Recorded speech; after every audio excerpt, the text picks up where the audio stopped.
Et salut à toi, j'espère que tu vas bien. Aujourd'hui, on se retrouve pour un nouvel épisode du podcast Nourris ta santé. Et aujourd'hui, pour débuter ce mois de février, j'avais envie de parler de la santé cardiovasculaire et plus précisément de 5 conseils alimentaires pour que tu puisses avoir une meilleure santé cardiovasculaire. Alors, cet épisode va être assez général, ou du moins, je ne vais pas rentrer dans les détails des pathologies cardiovasculaires, tout simplement parce que les pathologies cardiovasculaires, c'est très très très général, c'est-à-dire qu'il en existe plein, il existe plein de causes différentes et évidemment, toutes les pathologies cardiovasculaires n'ont pas les mêmes conséquences sur la vie, elles n'apparaissent pas, on va dire, au même âge, selon les circonstances, etc. Donc c'est très très vaste et l'idée c'est pas de vraiment faire un cours théorique là-dessus, l'idée c'est vraiment de directement donner des conseils qui s'appliquent facilement dans ta vie pour que tu puisses diminuer les risques de maladies cardiovasculaires, à savoir que ici, tous les conseils que je vais donner, ça va déjà diminuer tous les risques de cardiovasculaire, donc c'est-à-dire toutes les maladies cardiovasculaires vont être diminuées avec ces astuces-là, donc ça ne concerne pas qu'une seule maladie en précision, et qu'en plus de ça, mettre en place ces conseils de manière générale va aussi t'aider à diminuer le risque des autres pathologies, donc par exemple tout ce qui est diabète de type 2 et d'autres pathologies métaboliques ou non vont aussi être diminuées en termes de risque, et c'est d'ailleurs aussi le cas pour tout ce qui est prise de poids. Donc je t'invite vraiment à écouter cet épisode, à savoir que je vais le séparer, on va dire, en deux parties. Il y a 5 conseils que je vais donner, il y en a 3, ça va être plutôt des choses à mettre en place ou du moins à augmenter, et il y a 2 autres choses, ça va plutôt être des choses à diminuer. Et on commence tout de suite avec le premier élément qui est tout simplement manger plus de fruits et de légumes. Alors, au niveau des mécanismes, il existe plein de possibilités de pourquoi est-ce que les fruits et légumes, quand on en consomme plus, ça diminue le risque cardiovasculaire. Les fruits et légumes, tu devrais le savoir, je pense, mais il y a des vitamines et minéraux, il y a également des fibres dedans, mais il n'y a pas que ça, il y a aussi d'autres antioxydants qu'on appelle des polyphénols. Et donc, c'est toute une famille d'antioxydants, de molécules qui ont justement un potentiel antioxydant. Et toutes ces molécules-là, en plus des nutriments qu'il y a dans les légumes et les fruits, font que ces aliments-là peuvent être très intéressants pour justement diminuer le profil oxydant qu'il y a dans le corps, qui est en excès lié à de nombreuses maladies, à l'apparition de nombreuses maladies. Mais en plus de ça, les fruits et légumes sont quand même riches en eau, ça permet d'hydrater en plus. Bref, c'est généralement un aliment qui déjà ne pose pas problème d'un point de vue prise de poids, puisque c'est très peu calorique. Évidemment, on se base pas sur les fruits et légumes pour ajouter des calories dans les repas, mais qu'en plus de ça, avec tous ces nutriments, eh bien, ça diminue le risque de carence et également ça combat le profil oxydant, comme je l'ai dit juste avant. Donc tous ces éléments font que les fruits et légumes, de manière générale, si tu es quelqu'un qui en consomme régulièrement, qui en consomme tous les jours, que ce soit des fruits, des légumes, à travers les repas salés, à travers les repas sucrés, bref, si tu en consommes régulièrement, eh bien, évidemment, tu as un risque diminué d'avoir des maladies cardiovasculaires grâce à tout ça. Donc évidemment, il n'y a pas de portion recommandée, c'est assez compliqué puisque chacun est différent et chacun mange ses propres quantités dans ses repas. Mais de manière générale, moi je te conseille d'avoir au moins un légume dans la journée, c'est-à-dire que le midi ou le soir, eh bien essaye d'avoir au moins une portion de légumes dans un des deux repas, c'est déjà je pense un minimum. Évidemment, ne mets pas de légumes si tu es dans des conditions assez spéciales, comme par exemple si tu t'approches d'un jour de course en tant que sportif d'endurance, et bien évidemment là peut-être qu'il faut diminuer les fibres. Donc les légumes ne sont pas les bienvenus pendant quelques jours. Mais dans temps normal, quand tu t'entraînes normalement et quand tu fais des journées assez basiques, eh bien, essaye d'avoir au moins une portion de légumes. Et pour ce qui est des fruits, essaye d'en mettre au moins un dans la journée. Je conseille même deux minimum. Tu peux très bien en mettre au petit déjeuner si tu en prends un, ou alors même en dessert dans tes repas, voire carrément en collation. Il y a plein de façons d'incorporer un fruit dans la journée, et je pense que en termes de fruits, par rapport aux légumes, de manière générale, les fruits sont beaucoup plus simples à manger et les personnes ont tendance à beaucoup plus aimer les fruits. Donc, dans un premier sens, et j'ai déjà fait un épisode de podcast dessus, tu peux taper nourris ta santé, fruits enfin, est-ce que les fruits peuvent remplacer les légumes? J'ai déjà fait un épisode sur est-ce que manger que des fruits, c'est déjà mieux que de ne rien manger du tout. Si on n'aime pas les légumes, par exemple, je t'invite à aller l'écouter si ça t'intéresse. Mais voilà, en tout cas, ce premier conseil, c'est vraiment fruits et légumes. Augmenter la consommation de fruits et légumes. Évidemment, il ne faut pas rentrer dans un excès, dans le sens où il faut manger que ça, parce que là aussi, ça va poser des problèmes. Mais de manière générale, quelqu'un qui mange des fruits et légumes tous les jours, à long terme, aura bien plus de bénéfices d'un point de vue cardiovasculaire que quelqu'un qui n'en prend pas, ou alors qui n'en prend de manière très irrégulière. Ensuite, deuxième astuce, c'est de tout simplement manger des céréales, pardon, pas des céréales raffinées justement, mais des céréales complètes. Donc tout ce qui est quinoa, tout ce qui est pâtes complètes, etc. Tous ces aliments-là sont plus intéressants que les céréales raffinées. Alors, je tiens quand même à faire un point ici, j'en ai déjà parlé dans notre épisode. Les céréales raffinées ne sont pas du tout à supprimer et même moi je les conseille personnellement, d'autant plus pour les sportifs, puisque certes, les céréales complètes ont un intérêt dans ce cas-ci pour la santé cardiovasculaire, mais c'est lié à plusieurs choses.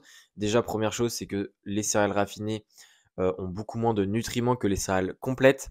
Et les céréales complètes, en ayant plus de nutriments, peuvent avoir plus de bénéfices d'un point de vue cardiovasculaire, puisque évidemment, il y a certains nutriments qui sont pas mal liés à la santé cardiovasculaire. Mais en plus de ça, eh bien, il y a aussi le fait qu'il y ait des fibres dans les céréales complètes et qu'il n'y en ait pas dans les céréales raffinées. Et on sait très bien que les fibres ont un potentiel sur la digestion, améliorent la digestion, diminuent l'impact du cholestérol. Bref, il y a plein de choses qui font que de manière directe et indirecte, eh bien, les fibres ont aussi un potentiel bénéfice sur la santé cardiovasculaire dans tous les cas. Donc c'est pour ça qu'on conseille de manger des céréales complètes. Toutefois, je ne conseille pas de prendre cette astuce à la lettre dans le sens où il faut manger que des céréales complètes en ce qui concerne les céréales. C'est-à-dire que les céréales complètes ont aussi des facteurs antinutritionnels qui peuvent parfois empêcher un petit peu l'absorption des minéraux et des vitamines. Et en plus de ça, les céréales complètes, vu qu'elles ont des fibres, et bien selon la structure du repas qu'il y a à côté, et bien ça peut potentiellement faire trop de fibres et ça peut venir justement perturber la digestion.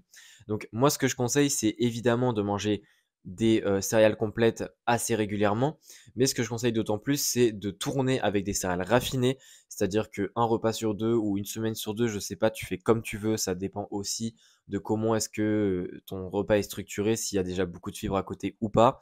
Mais bref, que je te conseille de tourner entre ces deux types de céréales, puisque même si les céréales raffinées ont moins de nutriments, etc., eh bien si c'est ce que tu recherches, par exemple, dans ta séance de sport d'après, c'est juste d'avoir de l'énergie, d'avoir des glucides, eh bien les céréales raffinées ont beaucoup plus d'intérêt dans ce cas-ci que des céréales complètes. Donc moi, ce que je conseille, c'est évidemment pour le côté cardiovasculaire, des céréales complètes de manière régulière, pas forcément tous les jours dans ce cas-ci, mais de manière régulière en tournant avec des céréales raffinées, c'est intéressant.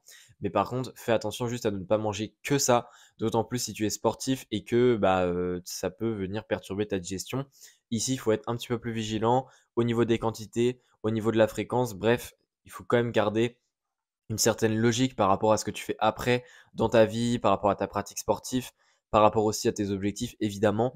Donc voilà, ça c'est vraiment le deuxième point, mais encore une fois, rien n'est parfait, c'est pour ça qu'il y a quelques nuances à apporter au niveau de cette astuce-là. Ensuite, troisième astuce et dernière astuce en ce qui concerne les choses à mettre en place pour avoir une meilleure santé cardiovasculaire, eh bien, c'est tout simplement augmenter la consommation d'oméga 3. Et la consommation d'oméga 3 a été très liée avec un meilleur profil anti-inflammatoire, un meilleur profil antioxydant. Bref, les oméga 3 de manière générale ont des bénéfices sur le corps et ça a été énormément prouvé. Et la santé cardiovasculaire n'est pas exclue de ces bénéfices puisque manger plus d'oméga 3 a été lié avec un risque diminué de plein de maladies, dont notamment les maladies cardiovasculaires. Et ça s'explique par plein de phénomènes biochimiques. Comme je l'ai dit, ça a un profil, ça diminue l'inflammation de manière générale, les antioxydants. Et évidemment, l'inflammation, s'il y a un excès d'inflammation, c'est ça qui amène souvent à des problèmes, à des maladies, et ça n'exclut pas les maladies cardiovasculaires. Donc c'est surtout lié à ça. Mais ici, l'idée c'est de consommer des oméga 3 et d'essayer d'en consommer tous les jours. Alors les sources d'oméga 3, il y en a aussi bien des végétales que des animales. Pour ce qui est des animales, c'est tout ce qui est poisson gras, donc saumon, également truite, bref, tous les poissons un petit peu gras, que ce soit d'eau de mer ou d'eau douce, même si les poissons d'eau douce ont un petit peu plus de bénéfices, puisqu'il y a moins de métaux lourds dedans qui peuvent potentiellement à long terme causer problème si on en consomme trop régulièrement. En plus de tout ce qui est poisson, et bien évidemment, il y a l'huile de poisson, hein, ça c'est plutôt une supplémentation en oméga 3 qui peut également se prendre. Également, à côté de ça, eh ben, il y a des sources végétales, il y a par exemple tout ce qui est graines de chia, également tout ce qui est graines de lin. Il y a également certaines huiles, comme par exemple l'huile de colza, mais également l'huile de lin, justement. Voilà, il y a pas mal de sources. Alors, il faut faire juste attention au niveau des sources végétales, même si elles sont quand même intéressantes, parce qu'il n'y a pas que des oméga 3 et il y a aussi quand même des oméga 3. Eh bien, la forme des oméga 3 dans les sources végétales est une forme qui doit être convertie par la suite en source essentielle dans le corps. Sauf que cette conversion se fait très très mal et donc ça fait que si tu manges des oméga 3 végétaux, c'est ça, eh bien tu ne vas pas avoir autant de formes d'oméga 3 essentielles dans le corps puisqu'il y aura eu l'impact de la conversion qui est très basse, hein. La conversion, dis-toi que si tu as 10 milligrammes de ALA, donc c'est-à-dire enfin, l'acide alpha-linoléique, eh bien, quand tu vas convertir cet acide-là en un autre acide, donc le DHA et le EPA, eh bien, ce taux de conversion chez les humains est inférieur à 10%, ce qui signifie que tu perds 90% de ta quantité pour obtenir le résultat final, alors que dans les sources animales, eh bien, généralement, il y a directement sous forme de DHA et de EPA, donc il n'y a pas en fait cette idée de conversion. Ce qui fait que forcément les sources animales peuvent plus rapidement amener à nos apports, ou pas à nos apports, mais du moins à nos besoins en oméga 3 dans la journée. Donc ça, c'est juste à garder en tête.